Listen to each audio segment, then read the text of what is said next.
Buen día con todos, soy Doménica Llano, soy estudiante de tercer año de medicina y el tema que voy a abordar el día de hoy es acerca de la tromboembolia pulmonar. Espero que sea de su agrado.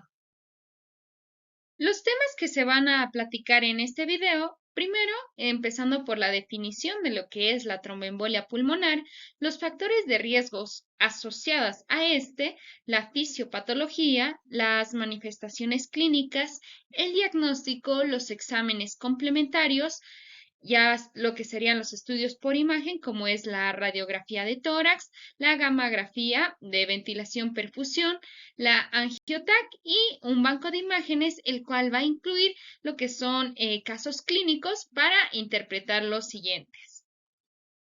En cuanto a los objetivos que se van a manejar a lo largo de este video, tiene como objetivo general analizar integralmente la tromboembolia pulmonar desde su fisiopatología hasta el diagnóstico de imagen para comprender el papel de la imagenología en su identificación y abordaje clínico.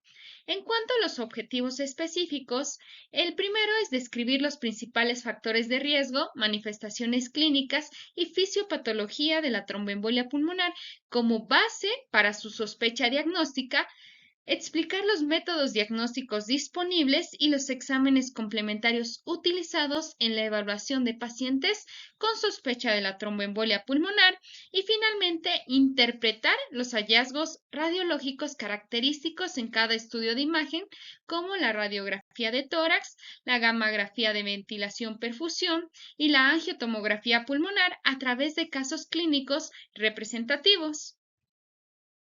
Comenzando con la definición, ¿qué es la tromboembolia pulmonar?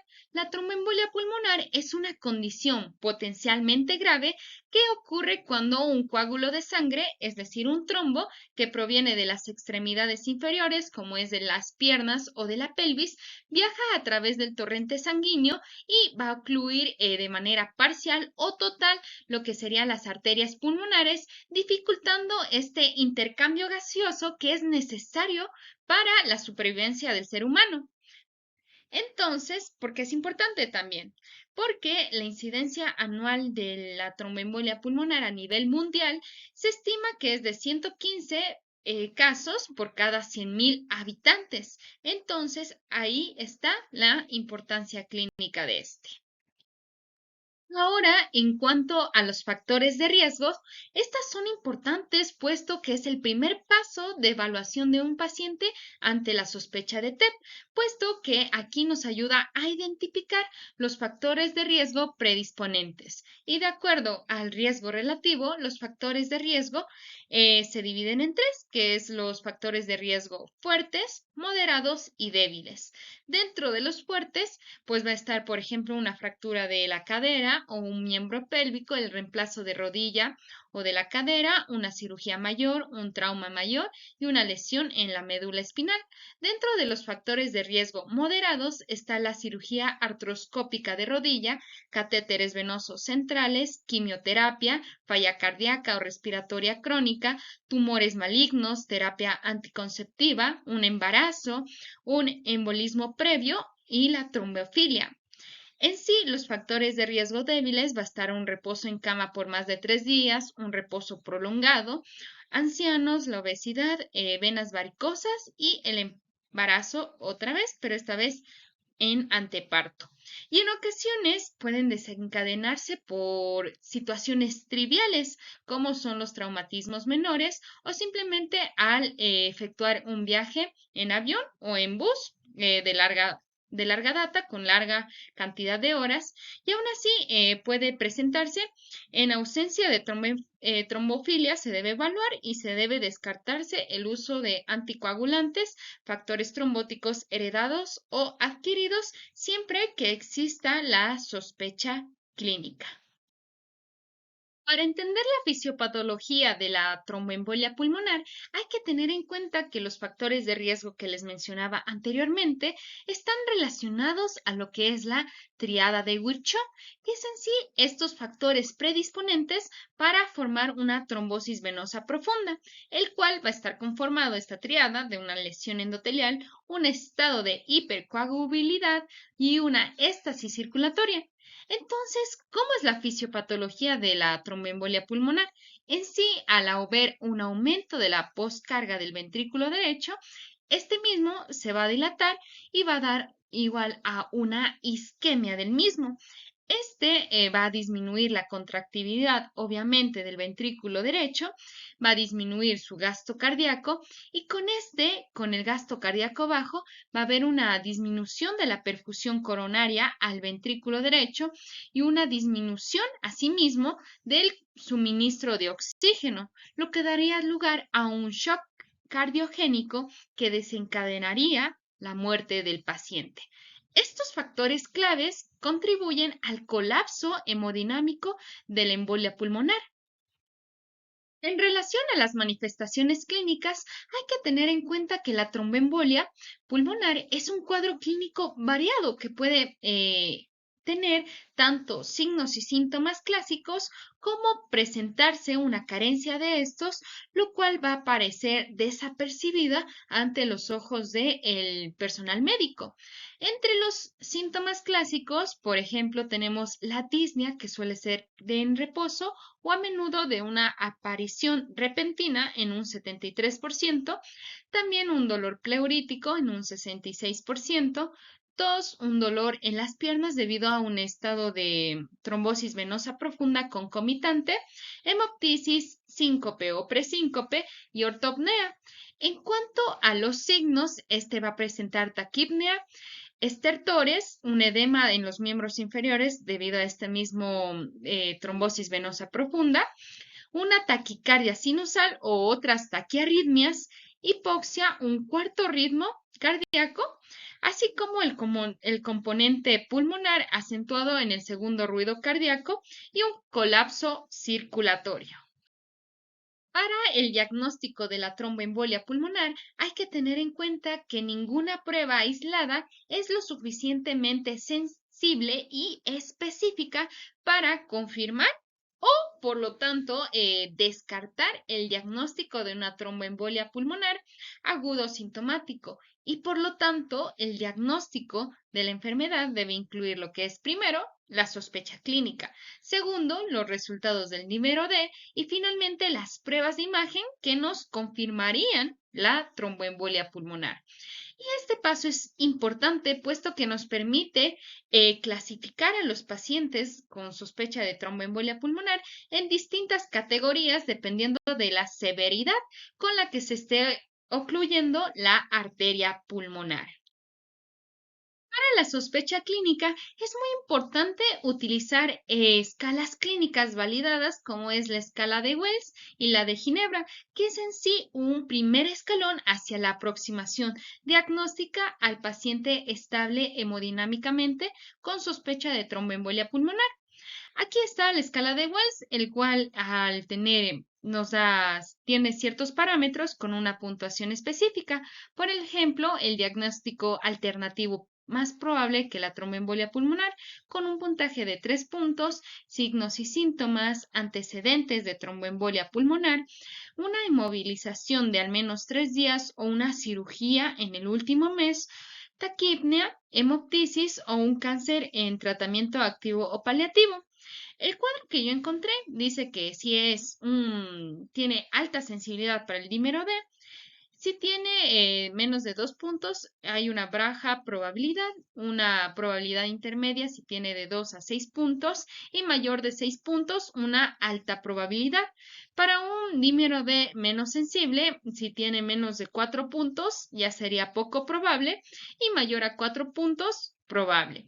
En relación a la escala de Ginebra, aquí incluye, por ejemplo, que el paciente tenga más de 65 años, antecedentes de la tromboembolia pulmonar, una cirugía con anestesia general o fracturas menores de un mes, un cáncer sólido activo o hematológico curado en menor de un año, la hemoptisis, la taquicardia, taquipnea, y un dolor a la palpación en lo que sería en la extremidad inferior y un edema unilateral. Tiene una baja probabilidad si está de 0 a 3 puntos, una probabilidad intermedia si tiene de 4 a 10 puntos y mayor de 11 puntos ya sería una alta probabilidad de tromboembolia pulmonar.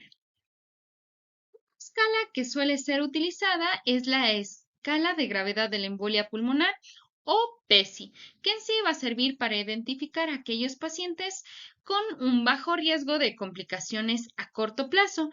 Y aquí está, por ejemplo, están los parámetros como ser sexo masculino, tener cáncer, insuficiencia cardíaca crónica, enfermedad pulmonar crónica, una frecuencia cardíaca mayor a 110 latidos por minuto, una presión sistólica menor de 100 milímetros de mercurio, una taquipnea, una frecuencia respiratoria de mayor de 30 respiraciones por minuto, una temperatura menor a 36 grados, un estado mental alterado y una saturación menor del 90.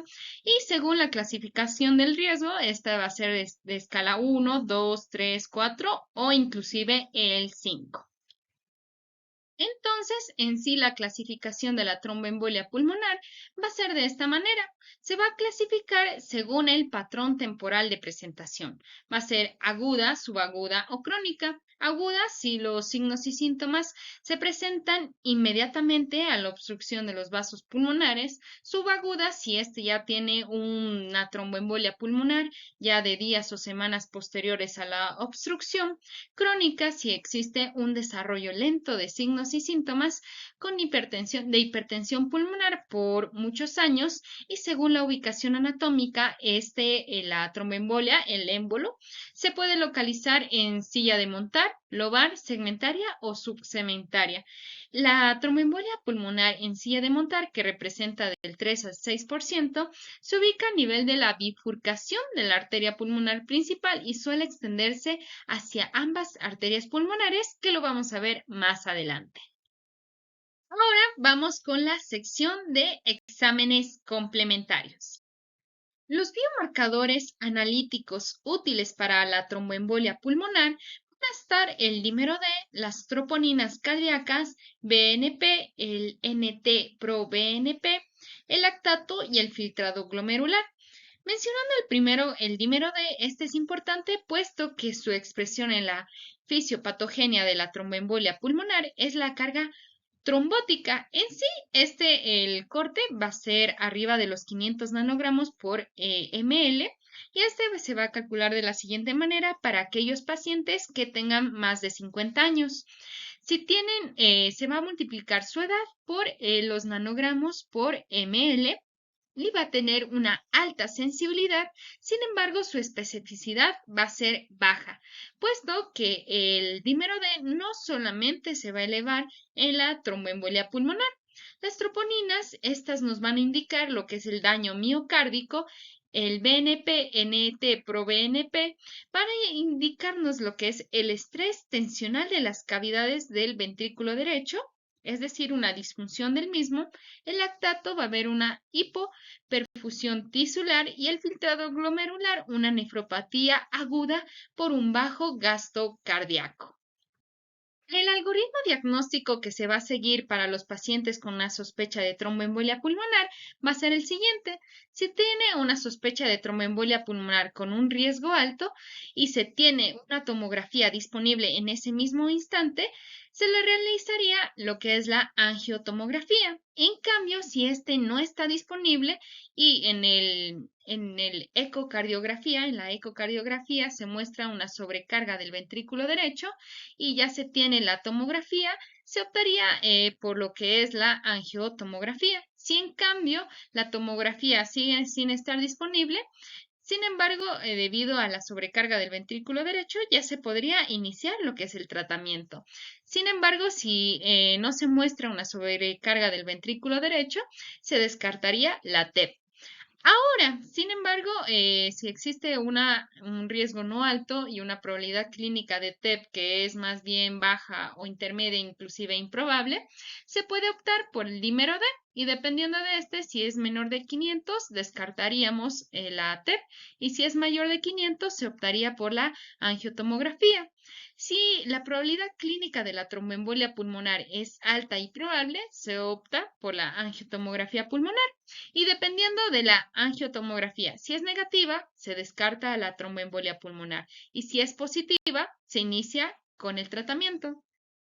Comenzando ya con los estudios de imágenes, la radiografía estándar de tórax va a ayudarnos a excluir aquellas patologías que tengan las manifestaciones clínicas que puedan simularlo una tromboembolia pulmonar, por ejemplo, una neumonía o una insuficiencia cardíaca. Es infrecuente ver signos típicos de la tromboembolia pulmonar. ¿Por qué? Porque básicamente los múltiples hallazgos radiológicos que se van a encontrar usualmente van a estar normales. Sin embargo, a veces se puede encontrar lo que es una consolidación triangular periférica por el infarto, una ausencia de los vasos por isquemia, un aumento del tamaño de las arterias centrales por un trombo masivo y finalmente la radiografía nos va a ayudar a predecir la utilidad de la gammagrafía. Lo que vamos a encontrar mayormente, si es que se encuentra algo en la radiografía, es un derrame pleural con una elevación del hemidiafragma que se va a presentar alrededor de los 35%, así como algunas atelectasias. En el embolismo sin infarto vamos a encontrar, por ejemplo, infiltrados alveolares uni o bilaterales y atelectasias laminares. Continuando con los signos, hay que tener en cuenta que, pues obviamente estos se van a producir por los cambios en las arterias pulmonares debido a la dilatación cardíaca derecha. Entonces, en el signo de Westermarck vamos a localizar lo que es una área con una hiperclaridad pulmonar por la oligoemia distal del vaso ocluido que vemos en este caso de aquí. En el caso del signo de Westermarck es importante porque este está ocasionado, como les mencionaba, por una alteración del intercambio gaseoso, por una disminución de la perfusión, identificado como un aumento de la radiolucidez difuso. En cambio, el signo de Fleischner va a ser una dilatación de un segmento de la arteria pulmonar en lugar donde se enclava el émbolo con terminación brusca al vaso. Normalmente esta va a ser cercana al botón aórtico, por lo tanto lo vamos a observar de esta manera y se presenta en el 20% de los casos.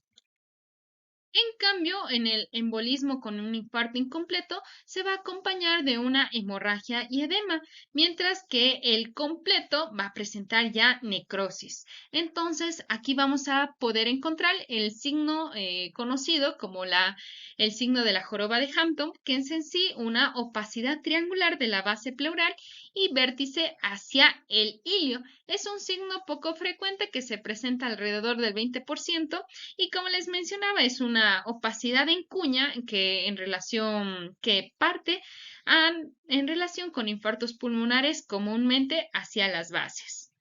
Y en sí, en un embolismo también puede haber un embolismo múltiple con presencia de muchas opacidades redondeadas o en cuña periféricas y mal definidas. El signo de Paya, que es en sí un aumento del diámetro de la arteria pulmonar descendente derecha, como podemos observar en esta imagen. A menudo, muchas bibliografías lo describen como una forma de una salchicha. Estos signos que les mencioné tienen una muy baja sensibilidad que viene desde el 10 al 25%. Sin embargo, tienen una buena especificidad que no baja del 85%. La Sociedad Mexicana de Radiografía dice que ante la sospecha clínica de una tromboembolia pulmonar, no se puede hacer el diagnóstico por una radiografía simple y por lo tanto se debe realizar otros exámenes complementarios como les mencionaba anteriormente. En relación a la gammagrafía de ventilación-perfusión, hay que tener en cuenta que su mayor limitación es el alto porcentaje de resultados no diagnósticos, puesto que este posee una alta sensibilidad, sin embargo, una baja especificidad, y es la alternativa a la angio-TC en pacientes que tengan alergia al contraste yodado y mujeres embarazadas, que como si recordarán un poquito antes les había mencionado que estaba dentro de estos factores de riesgo, puesto que el embarazo es un estado procoagulante. Asimismo, se ocupa la gammagrafía en estas pacientes para evitar estos efectos estocásticos de la radiación. Y en sí, la dinámica que se va a hacer es dar consiste en dos fases que en sí se resume con dar un contraste con marcadores radioactivos y la gamma cámara va a detectar todas las regiones en las que no se distribuya el gas marcado. Ante la sospecha se van a ver pues lo que sería defectos en la perfusión. Y en sí, lo que vamos a identificar en los pacientes con la sospecha clínica de una tromboembolia pulmonar va a ser que la perfusión esté alterada y se va a mantener conservada la ventilación. Este término se lo conoce como mismatch y nos orienta hacia una tromboembolia pulmonar. Cuando están afectadas ambas, entonces, sin embargo, aquí se va a conocer el término de match, que va a suceder, por ejemplo, en una consolidación, como la neumonía. Y el resultado que obtengamos de la gammagrafía se va a interpretar de acuerdo al estudio PIO-PED, que en sí lo va a clasificar en un nivel de probabilidad. Si es alta, de alta probabilidad, intermedia o si es inclusive hasta baja. Cuando es alta, aquí va a estar la sospecha cuando hay una alteración de dos o más áreas grandes de hipoperfusión, mayor al 65%. Intermedia, no diagnóstica y no se puede considerar el estadio, digamos, normal, no se puede diagnosticar que tiene una funcionalidad normal el pulmón. Y baja, si más de los tres segmentos pequeños es menor a un 25%. Entonces, si tiene una alta probabilidad, se dice que tiene una alta especificidad y una baja sensibilidad. Si tiene de alta o intermedia, dice que tiene una sensibilidad del 82% y una especificidad del 52%. Sin embargo, si ya llega a ser baja, la sensibilidad va a ser del 98% y la especificidad va a ser del 10%. Y finalmente, la angiografía por TC. ¿Por qué es esta importante? Puesto que es el gold estándar. Es el método de elección ante una sospecha de una tromboembolia pulmonar, puesto que tiene una sensibilidad del 83 al 100%, una especificidad del 89 al 97% y un valor predictivo negativo del 98%. ¿Y por qué va a ser importante? Puesto que ofrece una visualización directa de los trombos. Entonces, como se ven los trombos dentro de las arterias pulmonares, lo que va a dar resultado a un defecto del llenado intravascular. Se lo va a realizar con la inspiración mantenida y en dirección caudo-craneal. Y se le va a administrar, es importante, el contraste yodado no iónico a 4 ml segundo. Y puesto como se administra el contraste, lo que se va a observar es una zona con una hipodensidad rodeado de una zona de hiperdensidad, como podemos observar en este caso. Ya. Ahora, en cuanto a los tipos de embolismo pulmonar, los émbolos pulmonares pueden ser originados de la grasa, aire, de los trombos, como hemos estado viendo, de las bacterias, amnióticos, por ejemplo, en el posparto, y de origen tumoral. En los de la grasa, estos van a estar sobre todo asociados a fracturas de los huesos largos y a cirugías como la liposucción, en los cuales vamos a observar la tríada clásica como hipoxemia, cardios neurológicos y un rash petequial en la cabeza, cuello, tórax y axilas. Los vamos a observar como zonas hipodensas, como podemos ver aquí, en la circulación pulmonar arterial que está entre -10 y -20 unidades Hounsfield. El aire, este puede ser de origen iatrogénico o por burbujas en los buzos que ascienden sin lograr la descompresión y se va a encontrar sobre todo en las cavidades derechas y en las arterias pulmonares. En este caso está sobre todo en lo que es la cavidad cardíaca derecha y como les hablaba, aquí están otro, y también en las arterias pulmonares y en los de origen tumoral, al igual que los que están causados por trombos, esto se va a deber a defectos en el llenado intravascular, pero la razón de esta va a ser que la arteria pulmonar va a estar con una masa de origen mediastinal habitualmente que penetra y va a bloquear la arteria pulmonar derecha. En relación a lo que nos comenta Serap, se dice que existen signos vasculares diagnósticos en la TC, como es el defecto del llenado completo del vaso por un aumento de su diámetro, un defecto del llenado parcial que va a estar rodeado de contraste y nos va a dar el signo característico del del tranvía, el defecto del llenado periférico, y en los signos parenquimatosos pulmonares vamos a observar lo que es una hemorragia pulmonar producido por la isquemia transitoria y se manifiesta como áreas en vidrio esmerilado. Van a haber atelectasias y consolidaciones triangulares periféricas que no van a captar contraste y que va a ser compatible con los infartos. Ahora, en relación a las desventajas que tiene la TC, en primer lugar está la radiación, que es un limitante principalmente en las pacientes embarazadas. Sin embargo, como ya les comenté, la alternativa sería la gammagrafía de ventilación-perfusión. El uso de contraste que limita su uso en los pacientes con una insuficiencia renal y que en sí va a requerir, como toda técnica, pues un equipo técnico especial y personal capacitado. La TC, al permitirnos la visualización directa del defecto del llenado de las arterias pulmonares, podemos llegar a calcular el porcentaje de mortalidad mediante un score que es conocido como el score de Canadi, que es en sí una herramienta de evaluación utilizada en la angio-TC para cuantificar la obstrucción, riesgo y gravedad de la tromboembolia pulmonar. Entonces, ¿qué vamos a hacer? Aquí, pues, es una representación, como les mencionaba, directa del ATC. Entonces, vamos a compararla con la mortalidad que tiene el paciente. El resultado se va a expresar en un porcentaje y a cada arteria segmentaria se le va a asignar el valor de un punto. Cuando la obstrucción es completa, digamos que se encuentra obstruyendo toda esta arteria pulmonar. Entonces aquí lo podríamos categorizar como que tiene un 20% de mortalidad nuestro paciente. Y así se encuentran, como pueden observar, las distintas puntuaciones que tiene el score de Canadi. Hay errores del diagnóstico que se pueden presentar en la tromboembolia pulmonar. Dentro de estos están los errores anatómicos, en los cuales, por ejemplo, los ganglios se van a interponer entre los bronquios y las arterias pulmonares.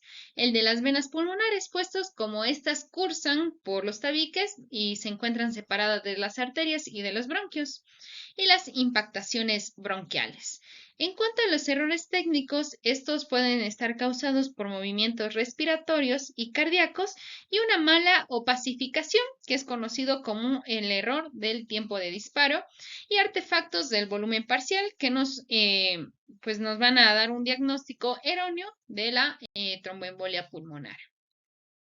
Otros estudios que se pueden utilizar ante la sospecha de una tromboembolia pulmonar está, por ejemplo, la arteriografía pulmonar, que se le suele realizar previo a la realización de un procedimiento terapéutico, la angiografía por resonancia magnética o angio-RM, la cual es una prueba prometedora, sin embargo, no está en su punto para utilizarlo de manera clínica, y la tomografía computarizada con una venografía, que es en sí las guías nos recomiendan su utilización, y la ecografía venosa con compresión, que en sí las guías no las van a indicar como la primera prueba de en sospecha de la tromboembolia pulmonar.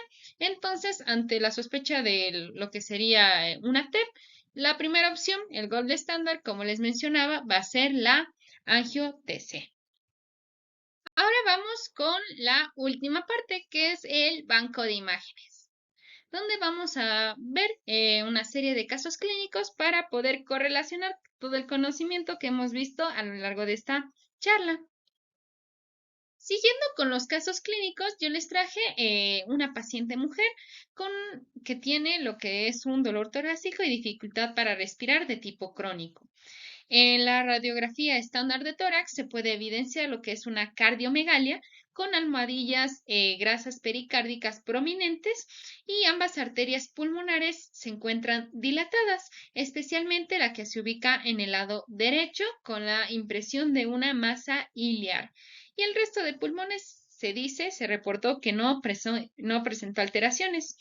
Esta dilatación de la arteria pulmonar nos evidencia lo que es el signo de Fleischner, como se puede ver aquí.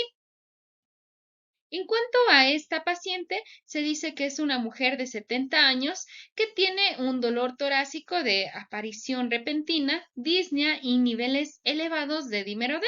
Entonces, a comparación con el caso anterior, este ya nos podría orientar hacia una tromboembolia pulmonar.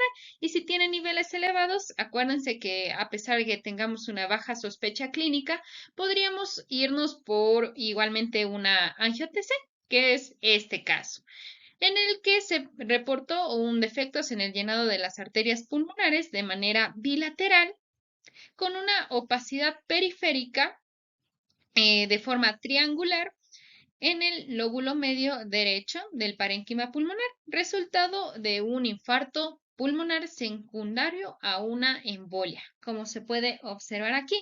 Y estamos, es una TC en una corte axial, donde se evidencia que está con contraste, como les mencionaba antes, y aquí este triangulito que deberíamos ver.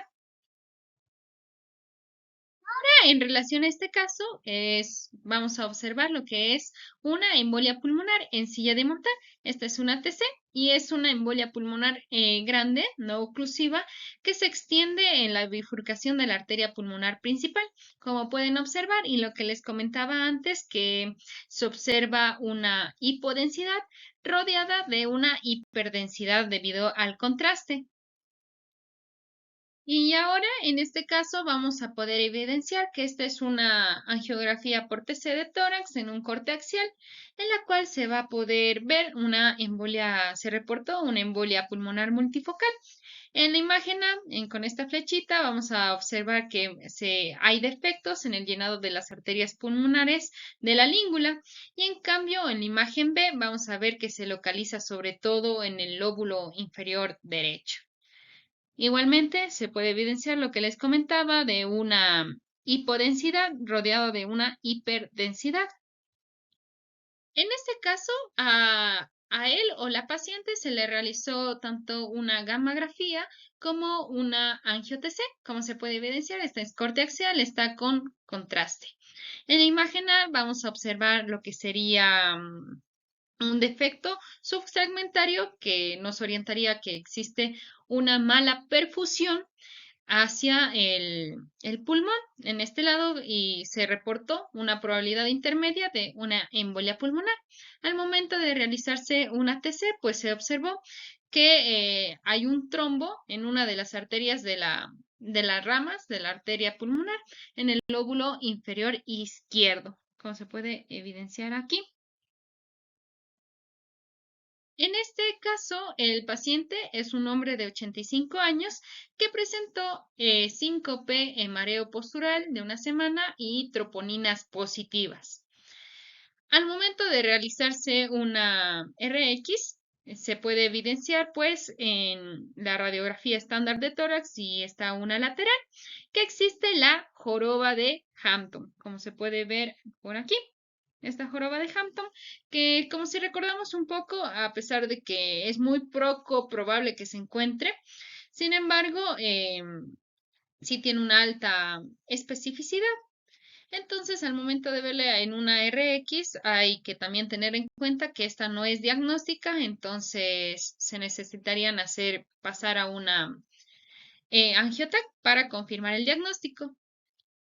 Y esta es la angio-TC que se le realizó al anterior paciente, en el cual pues les había comentado que presentó el síncope en mareo postural de una semana y las troponinas positivas. Y aquí se evidencia claramente que existe una embolia en silla de montar de un gran tamaño con infartos pulmonares en el lado derecho que van a estar asociados y se evidencia una distensión del corazón derecho en las imágenes posteriores.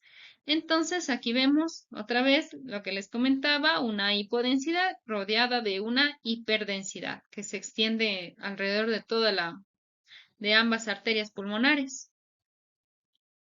En este caso clínico, vamos a poder primero observar que esta es una angio-TC en un corte axial con contraste, con el uso de contraste.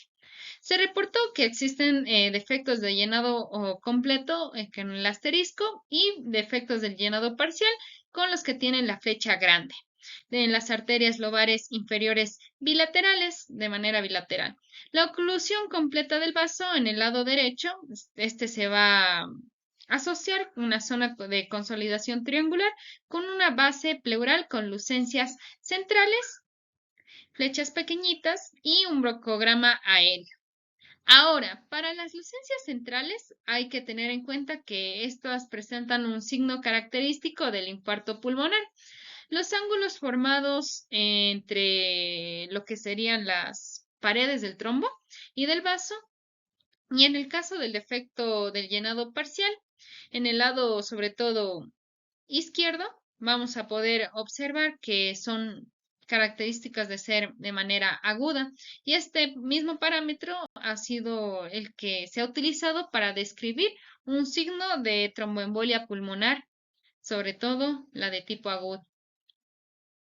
En relación a este caso, se va a poder evidenciar primero que, al igual que el resto de angio-TC que hemos estado viendo hasta el momento, está en un corte axial y está utilizando un medio de contraste.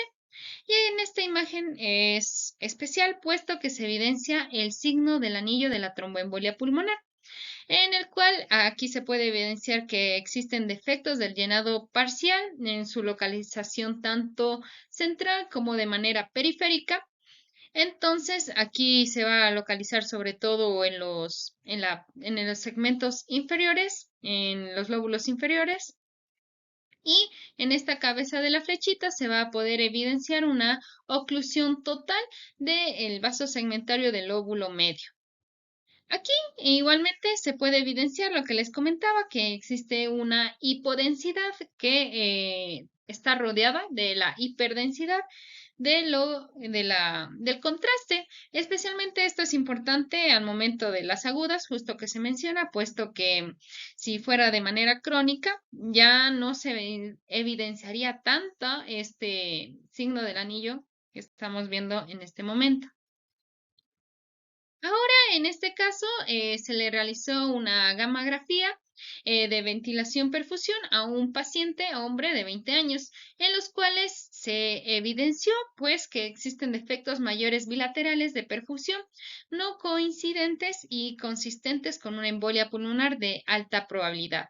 Como se recordarán, puesto que aquí está caracterizado esta diferencia del mismatch que les mencionaba anteriormente, cuando existe una perfusión alterada, pero la ventilación está en un estadio normal, característico de lo que es de las embolias pulmonares. Ahora este va a ser igual es una angiografía por DC. Sin embargo, esta va a estar caracterizada por tener una reconstrucción multiplanar en corte coronal, el cual se dice que es un hombre de 70 años que presenta disnea, hipoxia y un dolor torácico central. Entonces, en los reportes se observa lo que es un trombo dentro de la aurícula derecha con extensión hacia la porción superior de la cava inferior, como se puede observar en esta imagen. Aquí se está utilizando contraste y se puede evidenciar, pues, esta. Ahora, en esta radiografía estándar de tórax, se obtuvo que es un paciente de 50 años que presentó un dolor torácico, disnea, presíncope y dolor en la parrilla costal izquierda tras un vuelo largo. Y se evidencia lo que es hipoxia, taquicardia y una puntuación de Wells de 7.5. Y aquí, ¿qué vamos a observar? Va a haber un agrandamiento de la arteria pulmonar descendente derecha, que se puede evidenciar en este momento, que es compatible con el signo de Paya. Y como les mencionaba, al momento que se hace una RX, esta no es diagnóstica, por lo tanto, este paciente se le tuvo que realizar una angio-TC, en la cual finalmente se evidenció, se reportó una embolia pulmonar de un gran volumen que se extiende tanto en los pulmones derecho e izquierdo, desde, por ejemplo, podemos ver aquí desde la arteria pulmonar principal derecha y las arterias lobulares a la izquierda, hasta las arterias subsegmentarias bilateralmente. Y se observan signos, como se puede observar aquí, de sobrecarga del ventrículo derecho en esta imagen. Igualmente, es una TC, pues, en corte axial, que se utilizaron medios de contraste para poder evidenciar los émbolos. Ahora, en este caso clínico, igualmente es una angio-TC en un corte axial en el cual se utiliza medios de contraste y se dice en la historia clínica que este es un hombre de 58 años con un antecedente de una cirugía ortopédica en la extremidad inferior hace 6 meses y refiere disnea de esfuerzos pequeños. Entonces, aquí lo que podemos evidenciar es que existe un factor de riesgo para la sospecha de la tromboembolia pulmonar. Y en el examen físico los valores, el resto de valores se encontraban normales, sin embargo, tenía taquicardia y taquipnea. Y en los hallazgos en imagen finalmente se constata múltiples émbolos pulmonares a nivel de la arteria pulmonar principal derecha, como podemos ver, y en ambas ramas arteriales del lóbulo inferior, como se puede constatar. Les traje otra gamografía que es en sí dice que en la historia clínica que es una mujer de 28 años con antecedente de reemplazo total de cadera izquierda que presenta taquicardia y disnea. En el examen físico se evidencia que la frecuencia cardíaca está de 108 latidos por minuto, frecuencia respiratoria de 20 respiraciones por minuto, la saturación está en 94 con 2 litros de oxígeno por cánula nasal. Aquí lo que podemos evidenciar, primero que existe este antecedente del reemplazo total de cadera, que era un factor de riesgo en un criterio mayor, y también que puede, ante la sospecha tal vez que es una mujer que está en estado de gestación, pues se opta por realizar una gamografía de ventilación-perfusión, en el cual la ventilación se reporta que ha estado normal, sin embargo la perfusión está normal con defectos segmentarios grandes de perfusión no coincidentes tanto en segmentos basales del lóbulo inferior derecho y en el segmento lateral del lóbulo medio derecho. Entonces, aquí, como les mencionaba, si la ventilación está normal, pero la perfusión está normal, esto nos marca un mismatch, entonces nos orienta hacia una tromboembolia pulmonar. Y ahora, en este caso, se dice que es una mujer de 50 años que presenta hace 4 días disnea de aparición repentina después de una intervención neuroquirúrgica de un clipaje del aneurisma de la arteria cerebral media. Entonces, aquí se va a poder visualizar, se dio el reporte de que existe un trombo en la arteria pulmonar derecha que se extiende a la rama lobar superior, en la rama pulmonar descendente y las ramas segmentarias y subsegmentarias del lóbulo inferior. ¿Cómo se puede constatar aquí? Ahora, en esta radiografía estándar de tórax, que se la realizó a una paciente de 90 años que presentó una disnea aguda de aparición repentina en un vuelo reciente a larga distancia. Aquí lo que se va a poder observar es que existe un ensanchamiento abrupto de la arteria pulmonar, que en este caso va a ser secundaria a una embolia y se va a localizar a nivel del lóbulo inferior derecho, que es compatible con este símbolo de knuckle o el signo del nudillo. y por lo tanto, ante la sospecha de una tromboembolia pulmonar, se le decide realizar una angio-TC, que podemos ver en este caso, en la cual se reportó que existe una embolia pulmonar bilateral de gran tamaño que se va a localizar sobre todo en la arteria pulmonar principal, como podemos ver aquí, y con un gran tamaño debido a la hipertensión pulmonar. Aquí se puede observar lo que es también un ensanchamiento posteriormente del corazón derecho. Y finalmente, para terminar esta pequeña charla acerca de la tromboembolia pulmonar, se tienen estas conclusiones. Se dice que la tromboembolia pulmonar es una entidad clínica compleja cuyo reconocimiento oportuno depende del diagnóstico integral de los factores de riesgo, la fisiopatología y la presentación clínica, como hemos visto a lo largo de estos casos. El diagnóstico preciso requiere un enfoque sistemático que combine la evaluación clínica con exámenes complementarios, siendo la imagenología un pilar fundamental en la confirmación del cuadro. Las técnicas de imagen como la radiografía de tórax, la gammagrafía, ventilación, perfusión y la angiografía por tomografía computarizada permiten no solo confirmar el diagnóstico, sino también a guiar por el manejo adecuado del paciente, especialmente cuando se integran con casos clínicos que fortalecen el razonamiento médico. Muchas gracias por su atención.